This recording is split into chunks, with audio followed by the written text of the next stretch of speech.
जी हाँ दोस्तों, स्टेज पर ही उड़ गए लाखों रुपए।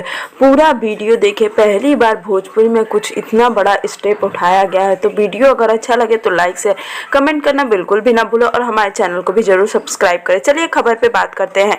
आप सभी को बता दूं कि पवन सिंह और डिम्पल सिंह का जो भोजपुरी का होली आने वाला है, जिसका वीडियो आने वाला है, मैं भोजपुरी की होली इसलिए कह रही हूँ कि इस बार पवन सिंह के बॉलीवुड में भी धमाके होने वाले हैं और उनके दो बॉलीवुड के भोजपुरी गाने आने वाले हैं।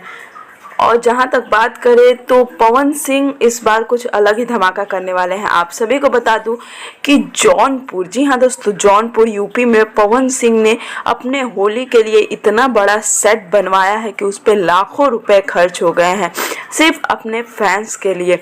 जो पवन सिंह ने अपने गाने के लिए इतनी ज़्यादा मेहनत की है। आप जो तस्वीरें देख रहे हैं, पवन सिंह दिन रात लगातार शूटिंग कर रहे हैं। और आपको बता दूं कि इस बार पवन सिंह के अनगिनत होली गाने आने वाले हैं, जिसमें से कई के वीडियो की शूटिंग हो चुकी है और कई की बाकी। हमने आपको पहले ही बताया था, लेकिन आपको बता दूं कि जिस तरीके से सेट बना है और जिस तरीके से उसका डेकोरेशन हुआ है, सामने लिखा गया है बबुआन की होली।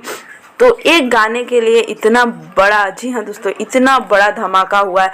तो आप समझ सकते हैं कि पवन सिंह इस बार होली में कितने बड़े बड़े धमाके करने वाले हैं। वैसे बता दूं कि डिम्पल सिंह भी पवन सिंह का फुल सपोर्ट कर रही है और भोजपुरी को आगे बढ़ाने के लिए उन्होंने पवन सिंह का सबसे बड़ा साथ देने को ठान लिया है। और इनकी फिल्म भी आ रही है साइको सैया। तो बस मैं यही कहूँगी कि इस जोड़ी को भी आप ढेर सारा प्यार दें, क्योंकि हमें भोजपुरी को आगे बढ़ाना है और भोजपुरी को आगे बढ़ाने के लिए सबसे पहले हमें इनका साथ देना होगा। उम्मीद करती हूँ कि वीडियो आपको अच्छा लगा होगा। अगर हमारा वीडियो आपको अच्छा लगे तो लाइक शेयर कमेंट करना बिल्कुल भी ना भूलें और हमारे चैनल को भी सब्सक्राइब कर दें भोजपुरी की ऐसी ही तमाम न्यूज़ को पाने।